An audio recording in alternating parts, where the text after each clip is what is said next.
I gave my daughter a flower shop so she could recover after her husband's death.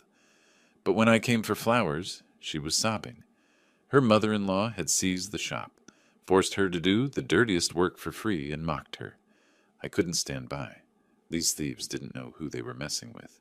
Their betrayal will get a harsh payback, and they'll regret every minute. Before continuing, subscribe to the channel, and write in the comments what time it is in your region right now. The bell chimed as I walked into Vivian's Blooms on a Thursday afternoon in August. Something felt wrong immediately. Behind the counter sat a blonde woman I'd never seen, mid-30s, wearing an expensive cream blazer. She scrolled through her phone with French manicured nails, barely glancing up. "Can I help you?" Her tone suggested she'd rather not. "I need arrangements for the Pearl District charity auction, around $2,300 worth. Where's Vivian?" She straightened, reassessing me. Older man, polo shirt, running shoes, not her ideal clientele. "I'm the manager here, Effie Quinn. Vivian is occupied with other duties. I can help you." Manager? I'd given this shop to my daughter Vivian 8 months ago after her husband Brandon died in that accident last December. She was supposed to be the owner. "I'd prefer to speak with Vivian. It's somewhat detailed." As I said, I'm perfectly capable. "Dad?" The voice from the back room was barely a whisper. Effie's jaw tightened. "Vivian, a customer for you." My daughter emerged, and my chest constricted. Vivian had always been slender, but now she looked gaunt, bones visible through thin wrists. Dark circles shadowed her red-rimmed eyes. A stained apron covered old jeans and a faded t-shirt. Her hair hung in a messy ponytail, and she clutched pruning shears in green-stained hands. "Hi, I didn't know you were coming." She wouldn't meet my eyes. This wasn't grief. I'd seen her grieving after Brandon's death, seen her at her lowest. This was different. This was fear. She flinched when Effie shifted position. "Just ordering arrangements for the September auction. Nothing too complicated." "Of course. We can work something out." Her voice was mechanical, lifeless. She moved toward the counter, and I saw it. A dark bruise on her left wrist, purple-yellow against pale skin. She caught me noticing and jerked her arm back. "Actually, I'll handle the financial aspects," Effie interrupted. "Vivian, shouldn't you finish those rose stems? The Hartley wedding ships by 3. A command, not a suggestion. Vivian's shoulders hunched, eyes downcast. "Yes, of course. I should get back to... Wait. Vivian, are you... The work staff needs to stay on schedule." Effie's smile was sharp. "I'm sure you understand, Mr. Adams. Frank Adams. Vivian's father." For a heartbeat, Effie's mask slipped. Her eyes widened. Then she recovered with a laugh like breaking glass. "Of course. Vivian mentioned you. I'm so sorry." She touched Vivian's shoulder. My daughter tensed like she'd been shocked. "Your father's here with a big order? Isn't that wonderful?" "Wonderful," Vivian whispered, hollow. I spent 10 minutes going through motions. Flower types, colors, delivery. Effie did most of the talking, quoting inflated prices. Vivian stood silently, occasionally nodding when prompted. When I wrote the check for $2,300, Effie snatched it before Vivian could reach for it. "We'll have everything ready. Vivian does beautiful work when she focuses." The implied criticism made my hands curl into fists. "I'm sure she does. I taught her everything about this business."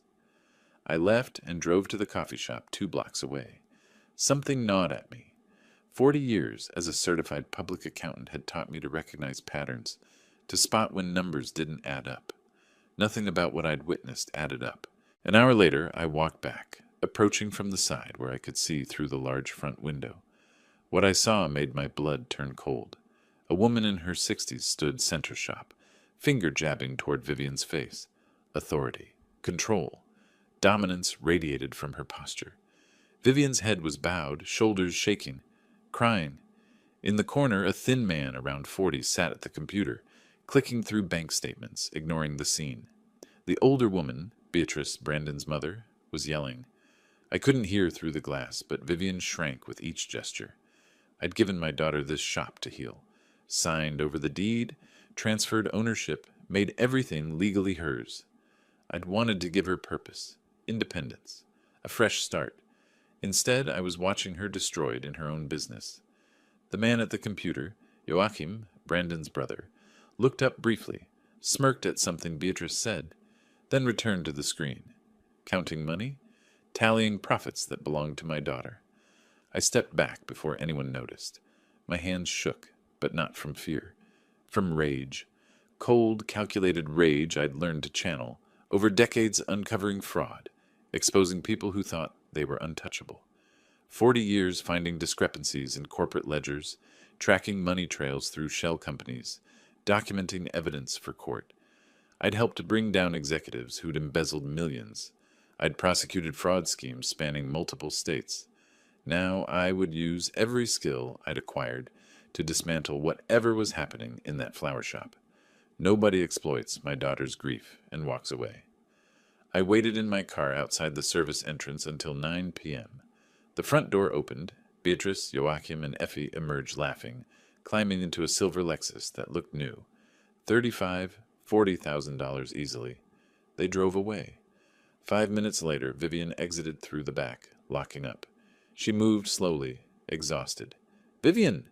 She spun, keys clutched like a weapon. "Dad, you can't be here." "Get in."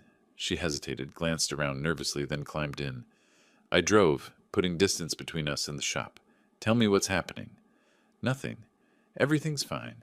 "Don't. I saw her yelling at you. I saw the bruise. I saw Effie treat you like hired help in your own business." She broke. Deep, wrenching sobs that shook her body. I pulled into a parking lot and waited. "After Brandon died, I couldn't function." Her voice was raw. "Beatrice showed up in January. Said she wanted to help. She stayed when you gave me the shop and house in February. Said I shouldn't make big decisions while grieving."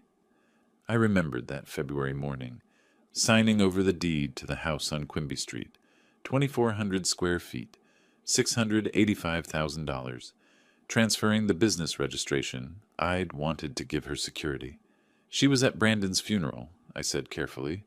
She seemed devastated. She was. But then she convinced me to sign a power of attorney. February 18th, just in case I had a breakdown, couldn't handle things. It sounded reasonable. She brought a notary to the house. 2 days after I'd given her the shop, the timeline clicked with sickening clarity. At first, small things. She'd suggest changes, help with vendors. Then March, she said I needed partners who understood commerce. Brought in Joachim and Effie. "And you agreed?" She presented it as decided. They moved into the house. It's Brandon's family. I couldn't refuse. By April, Beatrice made all decisions. May, they changed the locks on the office with financial records. By June, her voice cracked. By June, I was an employee. They pay me nothing. 12-hour days while Effie sits at the counter and Joachim manages finances, transferring money for personal use. When I objected, Beatrice said I'd signed paperwork, that legally she had the right. I thought about that finger jabbing at her face. The bruise? Joachim grabbed me yesterday when I asked to see bank statements, said I needed to understand my place. Something in my chest went ice cold. Not hot anger, absolute zero fury that crystallizes thinking into perfect clarity. They live in your house? All three. Master bedroom, redecorated the living room. Expensive restaurants every night, $200 to $400 per meal. Beatrice bought that Lexus last month, $38,500, everything from the shop account. The shop's location meant steady weddings and events. Well run, it could generate $8,000 or $9,000 monthly. How much does it make? They won't show me books. Before they took over, we averaged $8,400 monthly net profit. $8,400 times 6 months. Over $50,000 burned through on restaurants, cars, clothes. While my daughter worked unpaid in her own business, I looked at her. 15 pounds lost, raw hands, defeated. I remembered giving her the shop that cold February morning. "I know it seems impossible," I'd said, "but you'll fill this place with something beautiful. Build something that's yours." She'd cried then too, but with hope. "I'm going to call it Vivian's Blooms, after Mom." My late wife had loved flowers. This shop was passing on a legacy. Now vultures were stripping it away. When Beatrice said to go to court, what exactly did she say? Vivian whispered, repeating words burned into memory. She said, "You signed the documents. Legally, I have the right to manage your business. If you don't like it, take me to court. But you don't have money for a lawyer. Everything goes through me now." Silence stretched. Then I spoke quietly. The flowers for the auction, I don't actually need them. Vivian looked confused.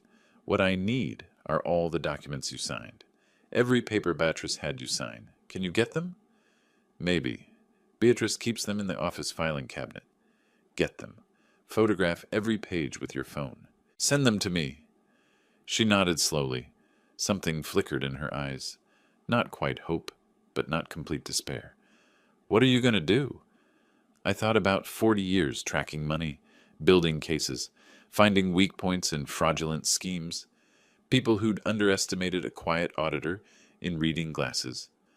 I'm getting your business back, your house back, and Beatrice, Joachim, and Effie will understand that stealing from my daughter was their biggest mistake. But the power of attorney can be revoked.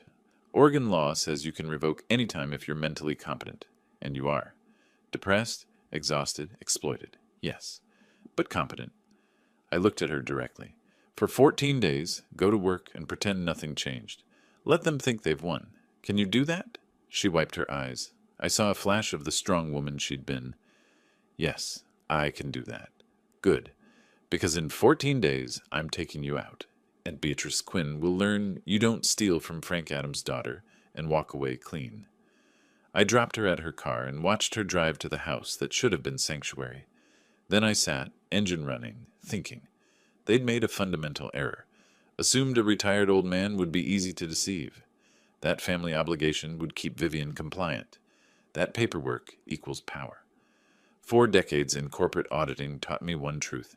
Paperwork can be created, and paperwork can be destroyed. People who rely too heavily on a single document haven't thought about what happens when that document becomes worthless. I pulled out my phone and started a list. Private investigator, business attorney, notary, perhaps a call to an old colleague at the IRS. Beatrice Quinn thought she'd won, thought she'd secured comfortable retirement by exploiting a grieving widow. She had no idea the war hadn't even started. Friday morning, I sat in my garage workshop, sandpaper gliding across a wooden planter box. My phone buzzed. Photos from Vivian. Power of attorney documents, all dated February 18th, 2 days after I'd given her the shop. Beatrice hadn't wasted time. I made the first call. Quentin Brooks, private investigator. Brooks Investigations. Mr. Brooks, I need surveillance on 3 individuals and financial background checks. Discreet and thorough. What's the situation? My daughter owns a flower shop in Pearl District. 3 people took control using a power of attorney. I need documentation of how they're spending her money. Business fraud, $1,500 initial plus $200 daily for surveillance. About a week to build a solid case. $3,500. Worth it. When can you start? This afternoon. I gave him everything. Names, addresses, the Lexus plate, shop and house locations. I also need their financial vulnerabilities. Credit debt, liens, anything showing desperation. Public records. You'll have preliminary results tonight. Next, Elizabeth Morgan, the notary who'd witnessed Vivian's signature. Downtown, 3rd floor. Mr. Adams, how can I help? I showed her the power of attorney photos. You notarized this February 18th. Do you remember? She studied it through reading glasses. Yes. The young woman seemed very distressed, crying intermittently. The older woman kept reassuring her it was just a precaution. Did my daughter appear to understand what she was signing? Legally, I verify identity and mental competence. She was grieving, but I couldn't refuse based on emotional state. However, she paused, I noted in my records that she seemed uncertain about the terms. That's unusual. Would you provide a statement? If subpoenaed, or if your daughter requests it directly. Leverage. Everything was leverage. My phone rang. Quentin already. Public records show Joachim Quinn has a judgment against him. $23,000 in credit card debt. Collection agency filed suit 3 months ago. $23,000. That explained the desperation. What about Effie? Surveillance starts now. We'll document everywhere they go, everything they buy. Call me tonight. Final stop. Alan Foster's law office. Downtown, modern, sharp-eyed attorney, 52, business and property law specialist. Mr. Adams. Power of attorney dispute? I laid out everything. He read methodically. The document's legally valid, he said finally, but revocable any time by your daughter, assuming mental competence. She's competent. traumatized and exploited, but competent. Then we revoke it. However, that won't recover money already spent. For that, we prove breach of fiduciary duty. Anyone holding power of attorney must act in the principal's best interest, keep accurate records, provide accounting when requested. If they haven't, his smile was thin, they're personally liable for all financial losses. We sue to recover every dollar misappropriated. How do we prove it? Financial records, bank statements, documentation showing business funds used for personal expenses. I'm working on that. Once you have proof, we demand full accounting. If they refuse or provide fraudulent information, it strengthens our case. We can also file complaints with Oregon Department of Revenue for misreported expenses. Timeline? Revocation happens immediately once your daughter signs. Recovery takes months, if contested, but we can make their lives very uncomfortable meanwhile. Good. Start preparing documents. He nodded. If they've damaged her property, the house, document everything. Photos, professional assessments, additional damages we can claim. That evening, Quentin called with surveillance results. Your instincts were right. Beatrice and Joachim, lunch at Clyde Common, $237. Effie shopping at Pioneer Place, spent $4,200 at Michael Kors. Business account card, $4,200 on handbags while Vivian worked unpaid. Keep watching. Document everything. Also, the Lexus. Purchased July 15th. $38,500. Financed through the shop's business credit line. 0 down. They'd leveraged Vivian's business credit. Breathtaking arrogance. I sat in my workshop that night watching evening light fade. The planner box sat half-finished. Tomorrow I'd complete it, sand it smooth, make it perfect. The same way I was perfecting my approach. They'd mistaken legal authority for invulnerability. Thought a piece of paper made them untouchable. But legal authority only works when the other side doesn't know the rules better. And I'd spent 4 decades learning every loophole, every requirement, every way to turn confidence into downfall. Beatrice Quinn wanted to play games with paperwork. Let's see how she likes it when someone who actually understands the game starts playing back. Saturday morning, Vernon Hill returned my call. We'd worked together 15 years ago. He was IRS then, now a private tax consultant. Frank Adams, what's this about? I explained the situation, not as a father, but as someone who'd discovered potential tax fraud. Running personal expenses through business accounts? His voice sharpened. Textbook fraud. The IRS loves these cases. Can I file anonymously? You report as a concerned party. Oregon Department of Revenue handles state taxes. Coordinates with IRS. Provide documentation. They'll investigate. What documentation? Bank statements showing questionable transactions. Photos of personal purchases. Anything proving they're claiming personal expenses as business deductions. If they can't provide proper records? Vernon laughed. Penalties, back taxes, possible criminal charges. At minimum, an audit that'll cost them more in fees than they stole. Perfect. I'll send you what I have. Make sure your documentation's solid. The state doesn't like wild goose chases. Trust me, it'll be solid. Quentin's reports came daily. Sunday, Le Pigeon dinner, $342. Monday, Effie at Day Spa, $620. Tuesday, Joachim at Sports Bar, repeatedly using the business card. Every transaction photographed and documented. By Wednesday, I had everything needed. I spent that evening organizing evidence. Bank statements Vivian photographed when Joachim left the office unlocked. Quentin's surveillance photos. Timeline showing systematic takeover. The patterns were obvious. Personal expenses disguised as business costs. No proper accounting. No separation between personal and business finances. Amateur hour embezzlement I'd seen 100 times. The kind almost insultingly easy to prosecute. I drafted the Oregon Department of Revenue complaint carefully. No emotion, just facts. Business name, owner information, suspected violations. Attached documentation. Submitted anonymously online. Friday morning, 5 days later, Vivian texted, Inspector at shop, Beatrice panicking. I allowed myself a smile. First domino fallen. That evening, Vivian called with something new in her voice. Not hope exactly, but close. Inspector said they need corrected records within 30 days, or face $15,000 penalty. Beatrice is losing it. blaming me for messing up bookkeeping. What did you say? Nothing, like you told me. But Dad, they're scared, really scared. Good. Let them be scared. Don't react, don't defend. Just watch and remember. I sat in my workshop after, running my hand over the finished planter box. Smooth, solid, perfect. Tomorrow I'd deliver it to Vivian, a gift from father to daughter. Something beautiful made with care. The Quinns would see a simple gesture. They had no idea it represented something else. Patience, precision, satisfaction of work done right. Alan Foster called Monday. Revocation documents ready. When your daughter signs, we execute immediately and notify all parties, bank, business partners, everyone relying on Beatrice's authority. How quickly does it take effect? The moment your daughter signs and we notify everyone, Beatrice's authority ends. Can't access accounts, make decisions, nothing. The money already taken? That's where it gets interesting. After revoking, we demand full accounting of all transactions. Oregon law requires fiduciaries to maintain detailed records and provide them on request. If she can't or won't, we file suit for breach of fiduciary duty. If records are fraudulent, even better. Fraud is fraud, whether in original transactions or attempted cover-up. I thought about Joachim's inevitable pathetic Excel spreadsheet. They'll make mistakes. They usually do.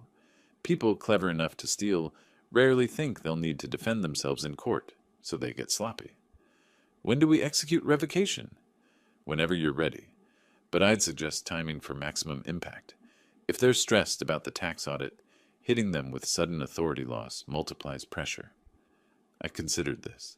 The art of pressure wasn't just applying it. It was applying it at precisely the right moment, in sequence, so each blow landed before they'd recovered from the last. One more week. I want them panicked about taxes before we pull the rug completely. Alan's voice carried approval. You've done this before. Different context, same principles. That week I watched the Quinns scramble. Quentin's reports showed arguments outside the shop. Effie crying in her car. Expensive restaurants stopped. Spending slowed to a trickle. Pressure was working. Thursday evening I delivered the planter box to Vivian at closing. She ran fingers over smooth wood, tears in her eyes. It's beautiful. For the front window, something I made for you. She looked at me with understanding. This wasn't just a planter box. It was a promise, a reminder that her father built things carefully, patiently, with attention to detail, and that I was building something now. 2 more weeks, I said quietly. Can you hold on? Yes. Her voice was stronger. Yes, I can. I drove home as sunset painted the sky, orange and pink. My phone buzzed. Another report from Quentin. More documentation. More evidence. More nails in the coffin I was building. The Quinns thought they'd secured their future exploiting a grieving woman. They'd gotten comfortable in their theft, confident in their control. They had no idea everything they'd built was about to collapse, and I was going to enjoy watching every moment of it. September 8th, Alan Foster's office. He slid a document across his desk. This is a formal request for financial accounting. Under Oregon law, anyone holding power of attorney has fiduciary duties. They must provide full accounting when the principal requests it. I read through the letter. Professional, clinical, devastating. It demanded complete financial reports of all transactions under Beatrice's authority for 6 months. Every dollar in, every dollar out. What if she ignores it? First letter is a request. If ignored, the second warns of legal consequences, breach of fiduciary duty, potential lawsuit, revocation of the power of attorney. Alan tapped the document. Most people panic at the second. If she fakes the records, his smile was razor thin, then she's committed fraud on top of breach of duty. I signed authorization. Send it by courier. I want proof of delivery. The letter arrived that afternoon. Quentin's associate caught it on camera. Beatrice signing for it, opening it at the counter, then crumpling it and throwing it in the trash. Predictable. 7 days later, September 15th, the second letter arrived. Thicker, more official. Quentin sent surveillance video. Beatrice went pale reading it. She called Joachim over, jabbing her finger at the paper. He shook his head, hands gesturing wildly. That evening, Vivian called. They're freaking out. Beatrice says the letter is illegal harassment. Joachim's been locked in the office for hours. Let them panic. Don't react. Dad, this is really working, isn't it? Exactly as planned. 3 days later, September 18th, Joachim's financial report arrived. I spread the pages across my kitchen table and laughed out loud. Amateur hour. A basic Excel spreadsheet with categories like business expenses and operational costs. $4,200 listed as marketing materials, on the date Quentin photographed Effie buying Michael Kors handbags. $342 for client entertainment when they ate at Le Pigeon. The Lexus buried under transportation assets.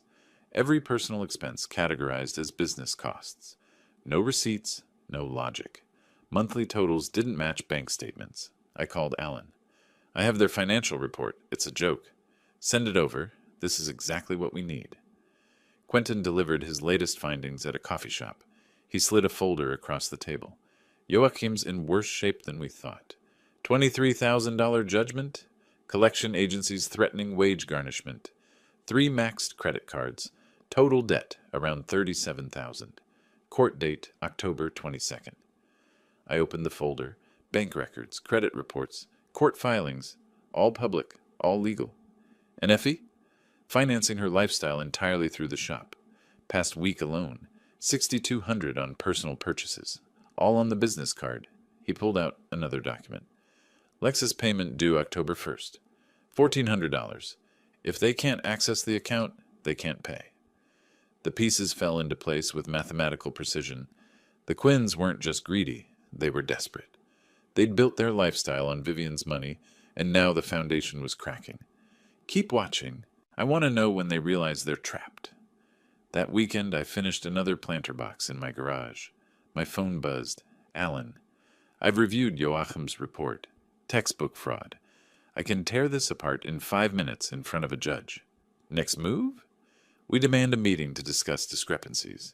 When they can't explain, we revoke the power of attorney. But Frank, he paused, this report is so bad it's a gift. They've handed us everything to prove breach of fiduciary duty and possibly embezzlement. How long until we act? 1 more week. Let them think they've satisfied the requirement. Then we strike. That week crawled. Quentin's reports showed the Quinns returning to lavish spending. More dinners, more shopping. They thought they'd dodged the bullet. The bullet was still in the chamber. September 25th. I picked up Vivian after closing. She looked tired but determined. Are you ready? She nodded. What do I need to do? Tomorrow, Alan's office. You sign 1 document. Then we watch their world collapse. She stared out at Portland lights. I'm scared. What if they fight back? They will. That's when we hit them again, harder.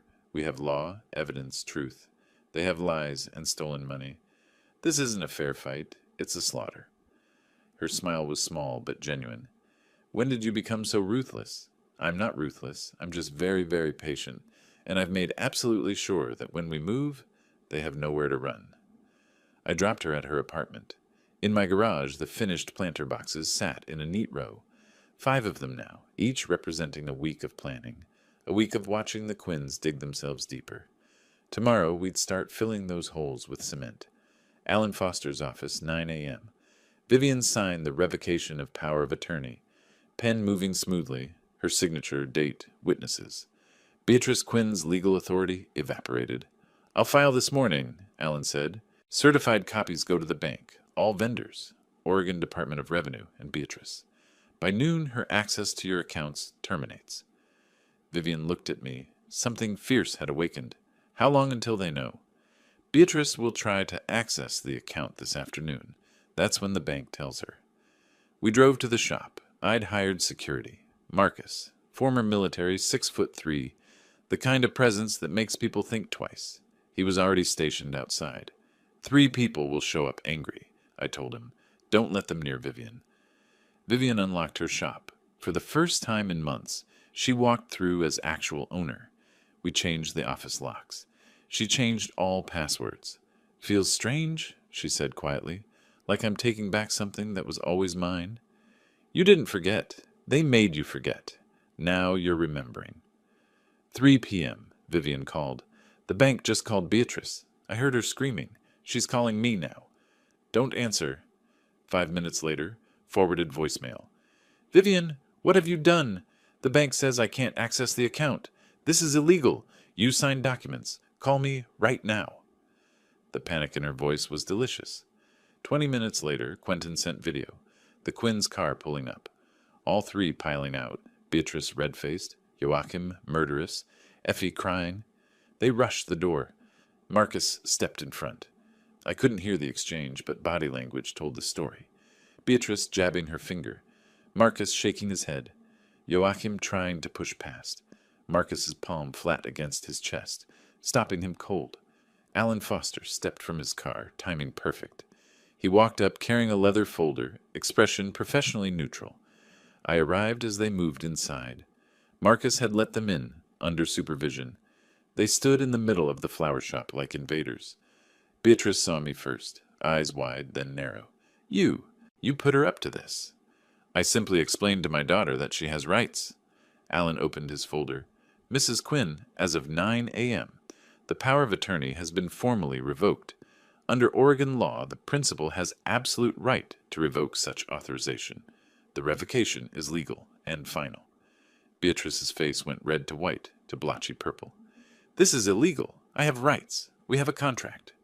"You had a power of attorney, which is conditional authorization that can be revoked at will.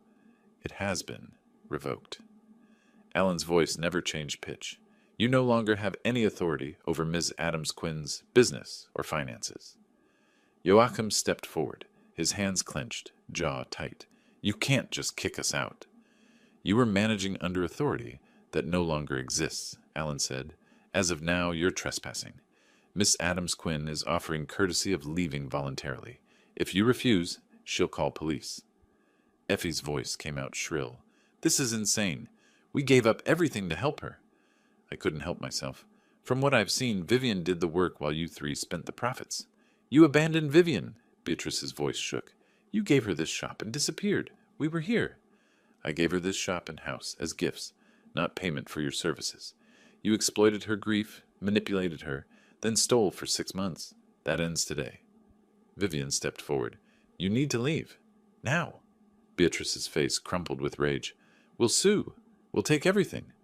"Actually," Alan said, opening another page, "you should be more concerned about this. Formal demand for financial accounting. We've reviewed Mr. Quinn's report. It's inadequate and contains fraudulent categorizations. Under Oregon law, you have 45 days to provide accurate accounting and return misappropriated funds, or we file civil lawsuit for breach of fiduciary duty." Joachim's face went gray.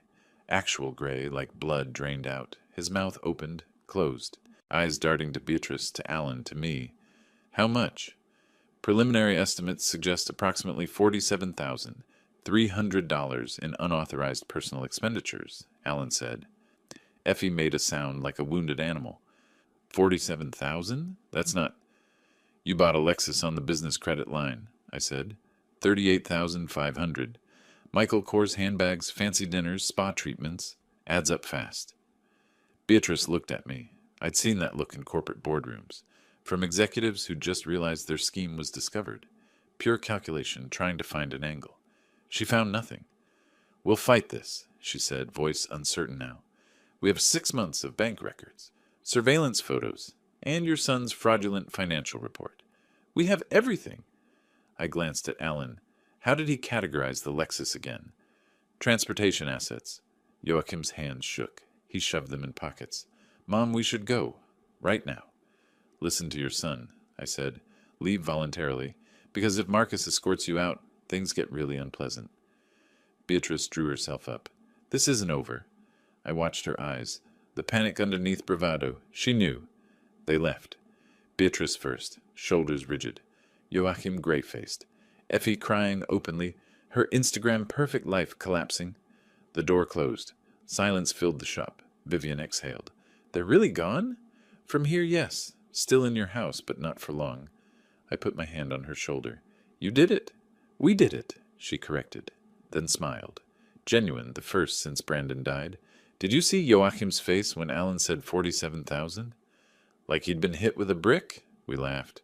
After months of tension, we laughed in the flower shop that was finally, truly, hers again.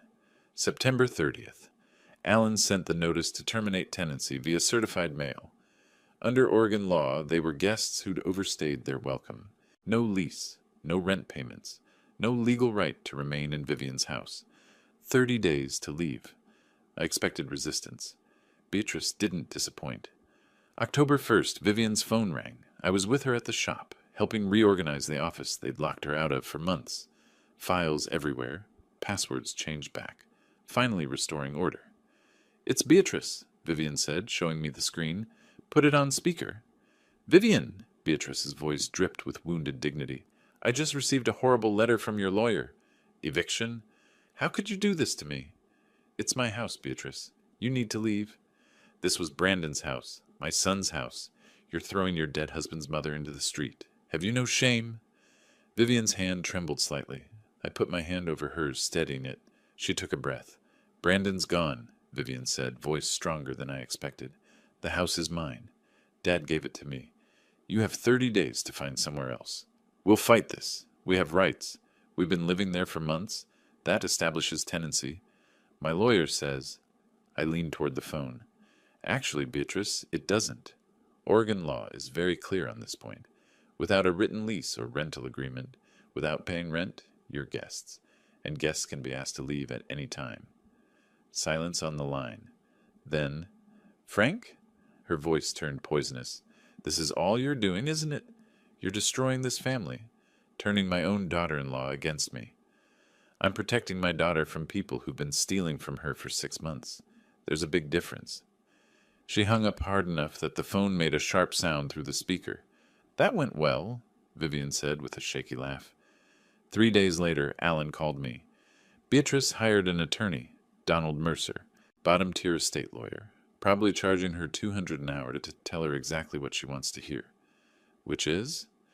That they have implied tenancy based on oral agreements and established residency. It won't work. Oregon courts absolutely require written leases for tenancy rights, but he'll drag it out, bill her for consultations, maybe file a nuisance motion or two. How long can they delay the inevitable? Maybe 2 weeks maximum. Then a judge looks at the complete lack of evidence and rules for Vivian. 2 weeks. The Quinns were buying time, probably hoping we'd panic and negotiate. They didn't understand that negotiation requires leverage, and theirs had completely evaporated. October 7th. They still hadn't moved a single box. Time for the next move. I hired Mark Sullivan, a property assessor I'd worked with years ago when I was auditing real estate holdings for clients. He met me at Vivian's house while the Quinns were out. Quentin had confirmed they'd gone to meet with their overpriced lawyer.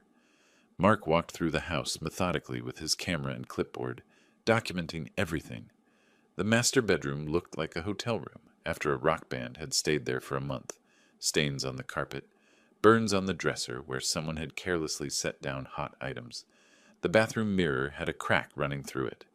"Master bedroom carpet needs complete replacing," Mark said, writing carefully. "Estimate $1,800. Dresser damaged beyond any repair, $900. Bathroom mirror, $300 to replace." Living room. Dark red wine stains on Vivian's cream-colored sofa. Coffee rings permanently marking the antique end tables she'd inherited from her grandmother. "Sofa needs professional cleaning or replacement, $1,200.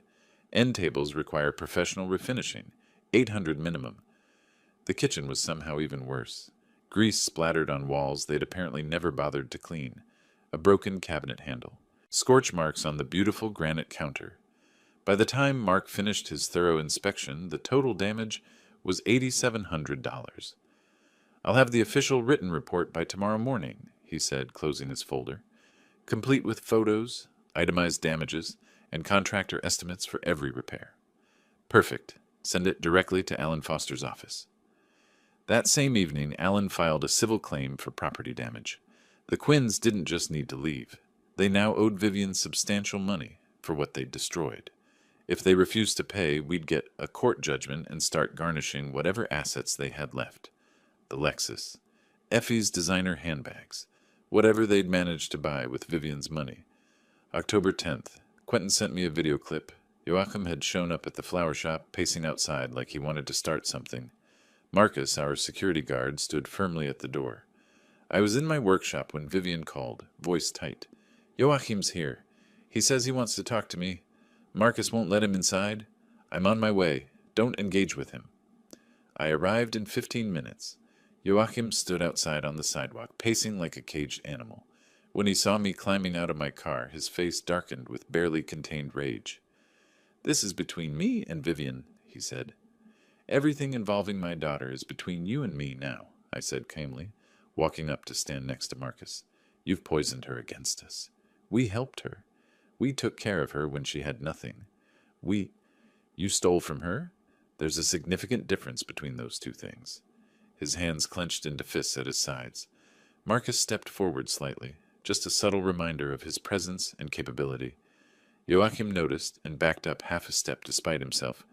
"We just want to talk, work something out like reasonable people. This is family business. Family doesn't steal. Family doesn't exploit grief. Family doesn't leave bruises." I pulled out my phone, opened a photo, the bruise on Vivian's wrist from back in August, the day I'd discovered what was really happening. "I have this. I also have surveillance footage of you physically grabbing her arm when she dared to ask to see financial records. I have video recordings of you threatening her, multiple instances." His face went pale, then flushed red. That's not... "You did. All of it. And if you come anywhere near my daughter again, I'm filing an official harassment complaint with the police." "That's criminal, Joachim. Not civil law. Criminal charges. You want a criminal record? Because that's exactly what happens when you keep threatening people who have evidence against you." He opened his mouth, closed it. I could see the calculation happening behind his eyes, weighing his desperation and anger against the very real consequences I was laying out. "We have nowhere to go," he said finally, voice dropping to something almost pleading. "No money, no place to stay." "That's not Vivian's problem anymore. You had 6 months of completely free housing while you spent every dollar she earned. You should have been saving for your own place instead of buying Lexuses and designer handbags." I paused, letting that sink in. "You have until October 30th. After that specific date, the sheriff will personally escort you out, and the property damage claim stands regardless. Either you pay it voluntarily, or we get a judgment and take it from you. Mom's going to fight this. Let her fight. Every single day she fights costs her more in legal fees she can't afford. Donald Mercer's billing meter is running constantly. How much has she paid him already? 2,000? 3? More?" His jaw tightened. Direct hit. I'd struck exactly where it hurt. "We're not the bad guys here," he said, but his voice had no conviction left in it. "No, you're just the thieves. I suppose there's a distinction in your mind."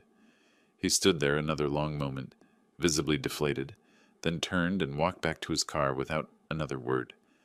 I watched him drive away, noting the slight swerve as anger made his driving reckless. "That was cold," Marcus observed quietly. "That was necessary." Inside the shop, Vivian was shaking. "I've never seen you like that before." "Like what?" "Like you'd actually physically hurt him if he'd touched me." I looked at my daughter, still too thin, still recovering, but genuinely stronger every day. I wouldn't have hurt him physically, but I would have made absolutely certain he understood the consequences of trying. She hugged me tightly. "Thank you." "For what?" "For being scary when I needed you to be scary for me." I smiled despite everything. I spent 40 years making nervous executives sweat in corporate boardrooms. This is the exact same skill set, just much better applied. October 12th, Alan called with the news I'd been expecting. The judge reviewed Beatrice's motion this morning. Denied completely. No legal basis whatsoever. They have until October 30th to vacate voluntarily, or the county sheriff physically forces them out with a formal eviction. And the property damage claim? Still officially pending, but with all the documentation Mark provided, it's absolutely solid. They'll owe every penny whether they contest it or not. The evidence is overwhelming. The pieces were falling into place exactly where I'd carefully placed them. The Quinns were completely cornered now. No business access, no free housing. Facing multiple financial demands, they had absolutely no way to meet. But I still wasn't quite done yet. October 13th, I met with Patricia Chambers, a forensic accountant I'd worked with on previous corporate fraud cases. Mid-50s, sharp-eyed, the kind of professional who found discrepancies in spreadsheets the way some people found typos in novels. I need a complete forensic audit of this small business for March through September, I said, handing her Vivian's detailed bank records and Joachim's laughably pathetic financial report. Patricia scanned the documents quickly, her eyebrows rising higher. This report, this is seriously what they submitted as official accounting? That's exactly it. She laughed, a short, sharp sound of professional disbelief. I can have a preliminary analysis ready in 3 days. Full forensic report with documentation in 1 week maximum. Do it. Spare no detail. 3 days later, Patricia sent her preliminary findings via encrypted email. I read through them twice carefully, checking every number, following every paper trail she'd documented. It was somehow even worse than I'd initially thought. Total misappropriated. $47,300 exactly. Complete breakdown, personal restaurant dining, $8,400. Luxury vehicle purchase, $38,500. Clothing and accessories, $4,200. Spa treatments and entertainment, $3,100. Unexplained cash withdrawals with no business purpose whatsoever, $2,800. Miscellaneous personal purchases, $1,300. Every single transaction meticulously documented. Every false categorization exposed and highlighted. Every lie in Joachim's amateur report annotated with actual bank proof. Alan prepared the formal demand letter. $47,300. Due within 45 days. Pay in full or face immediate lawsuit for breach of fiduciary duty and possible embezzlement charges. October the 12th, the letter arrived at whatever temporary address the Quinns had given their lawyer. Beatrice called Vivian that same evening, her timing predictable. Vivian and I were at her house, finally hers again now that the Quinns had been forced out, carefully assessing what needed to be replaced beyond what Mark had already documented. Beatrice's voice came through the phone speaker, trembling dramatically. "Vivian, please. We desperately need to talk about this. This horrible demand letter." "There's nothing to talk about, Beatrice. You took $47,300 that wasn't yours. You need to return every penny of it." "I don't have that kind of money. We spent it all. We genuinely thought we were properly managing the business. You thought you were stealing from me while I grieved." I smiled slightly. Vivian's voice had absolutely none of the hesitation, none of the guilt-induced compliance I'd heard back in August. She'd finally found her backbone again. "I'm Brandon's mother." Beatrice's voice rose to near hysteria. "I was grieving too. I only ever wanted to help you. I loved my son. You wanted to help yourself to my money. That's what you actually wanted. Please, I'm begging you now. We can surely work out a reasonable payment plan. $1,000 a month. I can probably manage that amount." Vivian looked at me questioningly. I shook my head firmly. "No payment plan," Vivian said clearly. "Full amount immediately, or we go to court." "But that's impossible. We don't have—" "You told me back in June that if I didn't like how you were running my business, I should take you to court. Do you remember saying that? You said I couldn't possibly afford a lawyer. You said I'd just have to accept whatever you decided to do." Vivian's voice turned to pure ice. "Well, I found an excellent lawyer, and now you're the one who can't afford this fight." Beatrice's tone shifted dramatically. The wounded mother act disappeared completely, replaced by something much uglier underneath. "You're making a terrible mistake right now. Brandon would be absolutely ashamed of you treating his mother this way. Brandon loved me deeply. He would have wanted me to be happy and successful. You just wanted my money for yourself. What about family loyalty? What about honoring the dead properly? You're not my family anymore, Beatrice.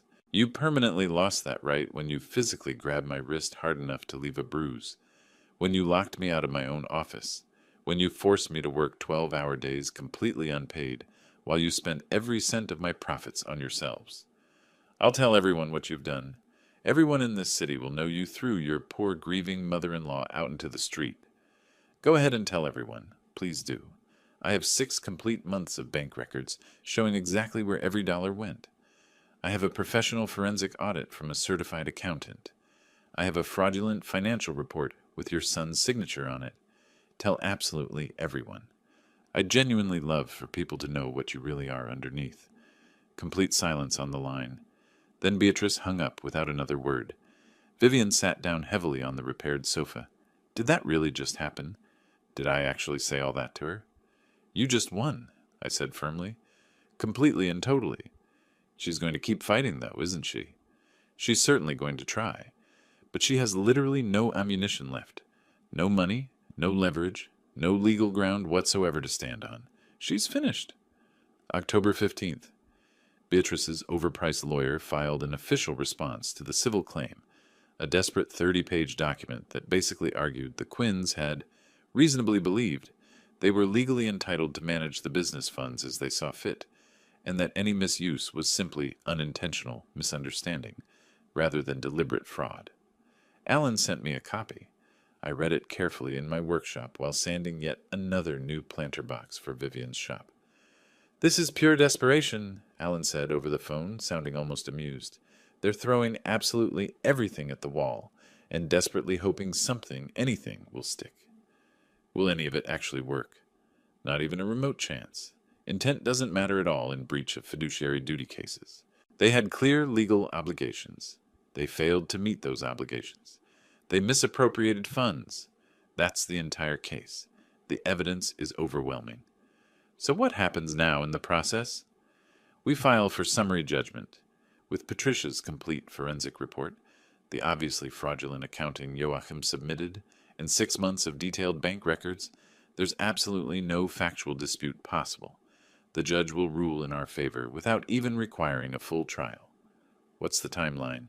Hearing scheduled in 2 weeks. Judgment will probably come about a week after that. Then they have exactly 90 days to pay in full, or we start legally seizing whatever assets they have left. I ran my hand over the smooth wood, feeling the grain. Everything was proceeding exactly as I'd planned from the beginning. The Quinns had made their choices: steal, lie, manipulate. Now they were facing the inevitable consequences. But I knew Beatrice's personality. She absolutely wouldn't accept defeat quietly. October 18th, she proved me right yet again. Vivian called, voice tight with stress. Dad, Beatrice posted something on Facebook. People are commenting on it. Some of them are saying absolutely terrible things about me. I pulled up Facebook on my laptop. Beatrice's post was public, written in the wounded victim tone she'd perfected over months. After my beloved son's tragic death, I moved to Portland specifically to support his grieving widow. For 8 long months, I've poured my heart and soul into helping her maintain the business her father gave her. Now she's cruelly throwing me out of my son's home, the home where I still feel his precious presence every day. She's falsely accusing me of theft. She's turned my own family against me. This is how she honors Brandon's memory, by destroying his mother. Comments ranged from genuinely supportive to absolutely vicious. People who didn't know any of the full story. People who only saw a grieving mother being mistreated by her ungrateful daughter-in-law. People calling Vivian selfish, ungrateful, heartless, cruel. I watched Vivian's hard-won confidence crack slightly, the old self-doubt creeping back in. Don't read those comments, I said firmly. We're going to handle this situation completely differently. How? By telling the absolute truth to the people who actually matter to your business and life. I started making phone calls. Vivian's regular customers, her flower vendors, the people who'd known her well before the Quinns arrived and during their takeover. By October 20th, I had 15 people confirmed for a special meeting at the shop. It was finally time to reveal absolutely everything. October 18th, 15 people gathered in Vivian's blooms. I'd invited her most loyal customers, the ones who'd watched her build this business before Brandon died, her flower suppliers, the baker from next door, the woman who ran the coffee shop across the street. Beatrice's Facebook post glowed on my laptop screen, projected onto the wall, her wounded victim narrative, the vicious comments from strangers. Thank you all for coming, I started. Some of you may have seen accusations online about my daughter. I want to show you the truth. I pulled up Patricia's forensic report. The numbers filled the screen. From March through September, $47,300 were taken from this business. Here's where it went. Click. Bank statements appeared. Highlighted transactions. $38,500 for Alexis, $4,200 at Michael Kors, $8,400 at restaurants. I let that sink in. While my daughter worked 12-hour days without pay, the Quinn family spent her money on luxury items. Phyllis Miller, a regular customer for 3 years, leaned forward. I knew something was wrong. Vivian used to smile when I came in. Then she just looked scared. Because she was, I said quietly. I pulled up the next document. This is the power of attorney that Beatrice Quinn convinced Vivian to sign while she was grieving. And this? I displayed Joachim's pathetic financial report. This is what they submitted when legally required to provide accounting. Notice the date Lexus was purchased. Matches transportation assets. The Michael Kors purchases are listed as marketing materials. Gary Thornton, who supplied our roses, shook his head. Beatrice tried to demand wholesale discounts from me, said she was the new owner. I told her I only dealt with Vivian. She got nasty about it. Can I ask something? This from Monica Chen, who owned the coffee shop. Why didn't Vivian fight back sooner? Vivian, sitting beside me, spoke. Her voice was steady now, because I thought I deserved it. I was drowning in grief. When Beatrice told me I'd signed away my rights, I believed her. When she said I was incompetent, I believed that too. She paused. My father showed me the documents. Showed me I still owned everything. Showed me they were thieves, not family. What happened to your wrist? Phyllis asked, pointing to the photo on screen, the bruise from August. Joachim grabbed me when I asked to see the business account. Vivian's voice didn't waver. That's when I learned what family really meant to them. Silence filled the shop, the kind of silence that hardens into something sharp. I'm asking you to do one thing, I said. If anyone asks you about that Facebook post, tell them what you know. Tell them what you saw. The truth is simple. These people exploited a grieving widow, stole from her business, and destroyed her home. Now they're facing consequences. They didn't just agree. They were angry. Over the next 3 days, Beatrice's Facebook post transformed. Her supporters vanished, replaced by comments from people who actually knew what happened. I watched Vivian cry in the back room while Beatrice screamed at her about proper customer service. This woman was never a victim. Phyllis Miller. Beatrice Quinn demanded I give her store credit without receipts, claiming she managed the business. I refused. She threatened to report my business to the Better Business Bureau. She's a con artist. Gary Thornton. I saw Effie Quinn brag on Instagram about her successful flower business while Vivian worked in dirty clothes. Nothing about this family was genuine. Monica Chen. The narrative flipped completely. Beatrice tried to delete the post, but screenshots had already spread. October 25th arrived, the deadline for the $47,300. Silence from the Quinns. October 26th, my workshop. I was sanding a new planter box when the door opened. Beatrice stood there, no Lexus outside. It had been repossessed. She wore clothes I recognized from months ago. Her hair needed dyeing. The polish was gone. Frank, her voice cracked. Please, I need to talk to you. I didn't stop sanding. I'm listening. I can get $10,000, maybe 12. My sister might lend it to me. She stepped closer. I'm begging you. Talk to Vivian.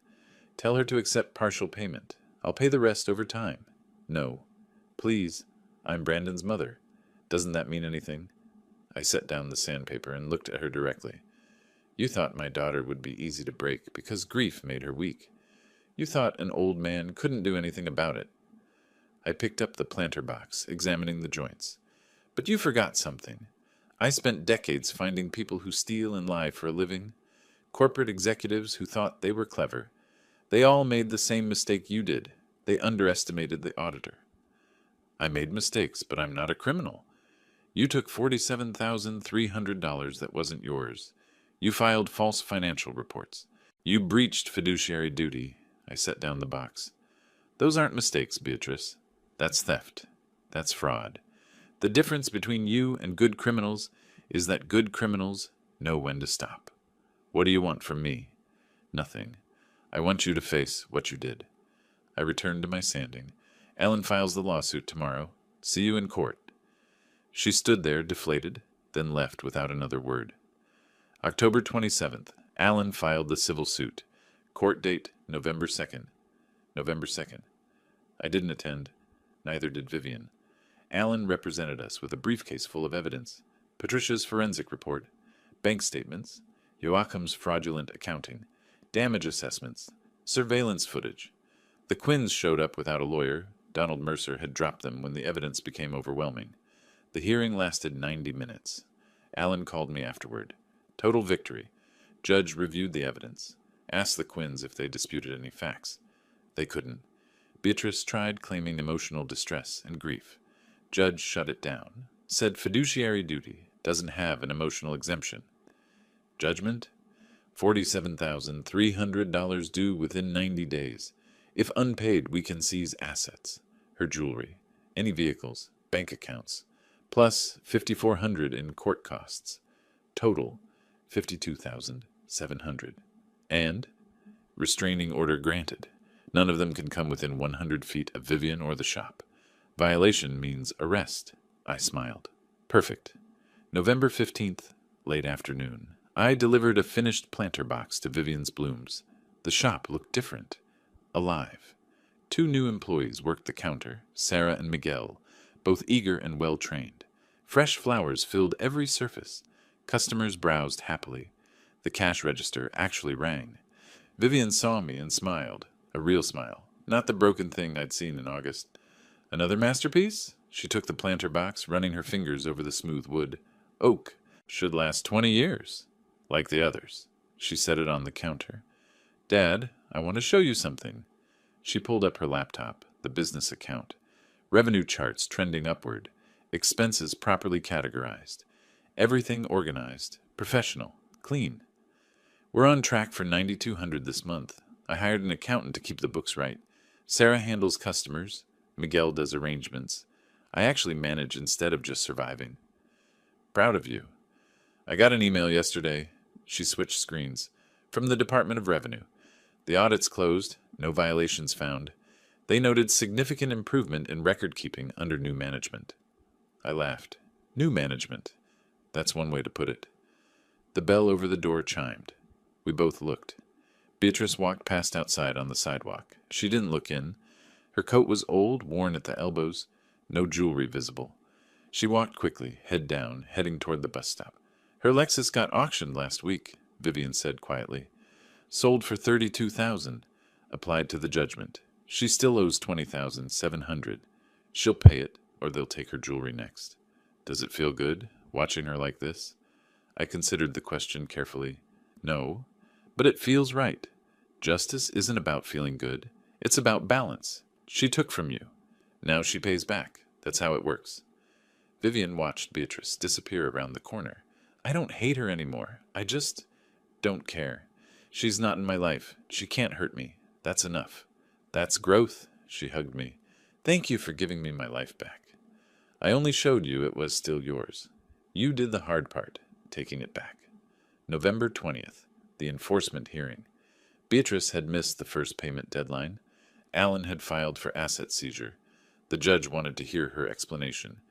I attended this time. Vivian came with me. We sat in the back of the courtroom. Beatrice entered alone. No Joachim, no Effie, no lawyer. She wore a cheap department store suit that didn't fit right. Her face was gaunt, makeup poorly applied. She looked 10 years older than 61. The judge reviewed the file. Ms. Quinn, you owe the plaintiff $52,700 per the judgment dated November 2nd. You've made no payments. Explain. Your Honor, I don't have that kind of money. Her voice was thin, defeated. I lost my car. I'm living with my sister. I can pay $100 a month. The judgment doesn't allow payment plans. You had 90 days to pay in full or negotiate before judgment. You chose neither. I'm trying. I can't get blood from a stone. Then we'll take the stone. The judge signed a document. Asset seizure approved. Sheriff will inventory and auction all non-exempt property. Ms. Quinn, you have 48 hours to provide a complete list of assets or face contempt charges. Beatrice's face crumpled. Not crying, something worse. The complete collapse of someone who'd run out of options. Her shoulders sagged. Her hands trembled. This is cruel? She whispered. Oh, I'm Brandon's mother. I loved my son. I was grieving. You were stealing, the judge said flatly. Grief doesn't give you license to commit fraud. This court enforces the law, not sympathy. 48 hours. Dismissed. Beatrice stood slowly, like her bones hurt. She turned to leave and saw us in the back row. Our eyes met. I kept my expression neutral, not gloating, not apologizing, just present. She looked away first and shuffled out. In the hallway, Alan caught up to us. The asset list will probably include her jewelry. She has about 18,000 worth, some furniture, maybe 8,000 total recovery. The rest will follow her through bankruptcy. Will she actually go bankrupt? Vivian asked. Probably. And this judgment survives bankruptcy, so it'll follow her forever. Garnished wages, tax refund seizures. She'll never be free of it. Vivian nodded slowly. Good. We drove back to the shop. During the ride, Vivian's phone buzzed. She checked it and laughed, sharp and unexpected. Effie's Instagram got deleted. Not just her posts, the whole account. Someone reported it as a scam business page. Shame, I said, not meaning it. Joachim's working at a warehouse. His Facebook says he's a logistics coordinator. I checked the company.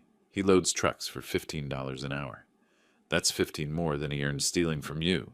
True. We pulled up to Vivian's Blooms. The afternoon sun made the storefront glow. Through the window, I could see Sarah helping a customer with a bouquet, Miguel arranging roses in the back, the rhythm of a business running properly.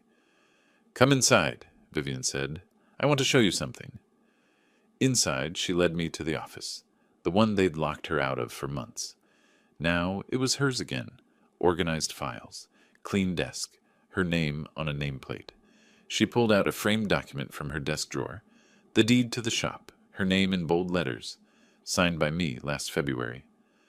I'm getting this professionally framed and hanging it behind the counter, she said, so I see it every day, so I remember what's mine. Smart. And I'm changing the business structure. Sarah and Miguel will become partial owners after 1 year, 10% each. I want people invested in success, not just collecting paychecks. I smiled. You're thinking like a real business owner now. I am one. I forgot for a while, but I remember now. Miguel called from the front. Vivian, the Portland Garden Club called. They want to discuss a partnership for their spring gala. Be right there, she turned back to me. Major clients are coming back. They heard what happened. They want to support me. They want to support quality work. You're providing that. She hugged me again. I know I keep saying this, but thank you. For everything. You'd have figured it out, eventually. Maybe. But you made sure I didn't have to wait. You made sure they couldn't keep hurting me. I pulled back and looked at her. Really looked. The dark circles were gone. The defeated posture was gone. The fear was gone. In its place stood the daughter I remembered. Strong. Capable. Ready. You're going to be fine, I said. I know. I left her to her work and drove home through Portland's early evening traffic. My phone buzzed at a red light. Text from Alan. Asset list came through. Beatrice has $18,400 in jewelry, $1,300 in furniture. Total recovery estimate, $21,600. Shortfall, $31,100. Pursuing wage garnishment from her part-time job. Will recover $400 a month for approximately 7 years. 7 years of payments. 7 years of remembering what she'd done. Justice. December 15th. 1 month later. I finished another planter box in my workshop. This one was for Vivian's front entrance. Larger, more ornate. Cherry wood with carved flower patterns. My phone rang. Vivian. Dad, you need to see this. What? Just come to the shop, please. I drove over. When I arrived, Vivian was standing outside with Sarah and Miguel. They were looking at something across the street. I followed their gaze. Beatrice, walking past on the opposite sidewalk. She glanced toward the shop, one brief look, then kept walking. She wore a cheap coat and carried grocery bags. No Lexus, no jewelry, no pride. She didn't try to cross the street, didn't try to approach, just walked past and disappeared around the corner. That's the third time this week, Vivian said quietly. She walks this route to the bus stop, always looks over, never stops. The restraining order's working, I said. I don't think that's why she doesn't stop. Vivian watched the corner where Beatrice had vanished. I think she knows there's nothing left to say. Is she bothering you? No, it's just sad. Watching someone who used to be so powerful reduced to walking past something they can't have anymore. That's consequence, not tragedy. I know, but I can still see it for what it is. We stood there a moment longer. Then Vivian turned back to the shop, to the life she'd rebuilt, to the business that was finally, completely hers. "Come on," she said. Sarah made coffee. Miguel brought pastries. "Let's celebrate being alive and free." I followed her inside. Through the window, I took one last look at the corner where Beatrice had disappeared. She'd walked away because she had no choice, because the law said she couldn't come closer, because she'd lost the gamble she'd made when she thought grief made people easy targets. The planter boxes I'd built sat throughout the shop, filled with flowers.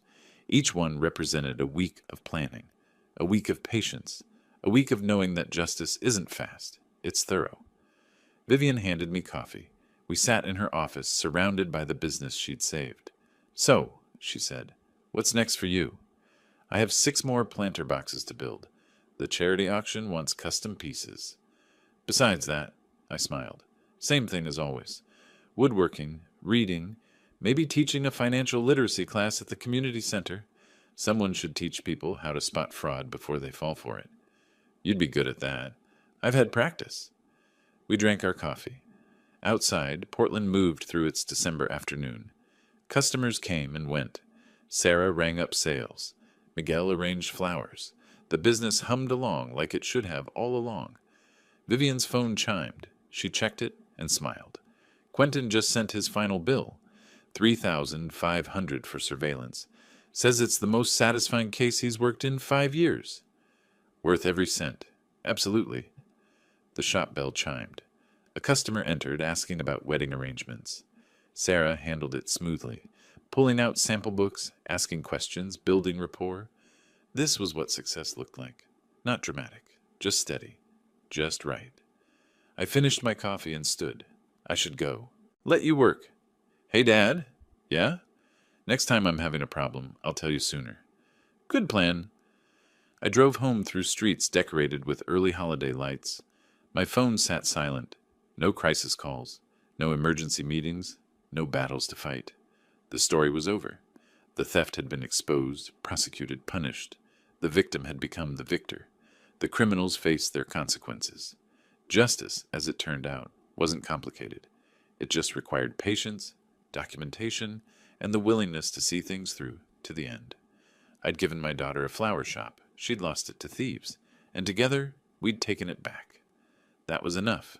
If you liked this story, please like this video, subscribe to the channel, and share your impressions of this story in the comments.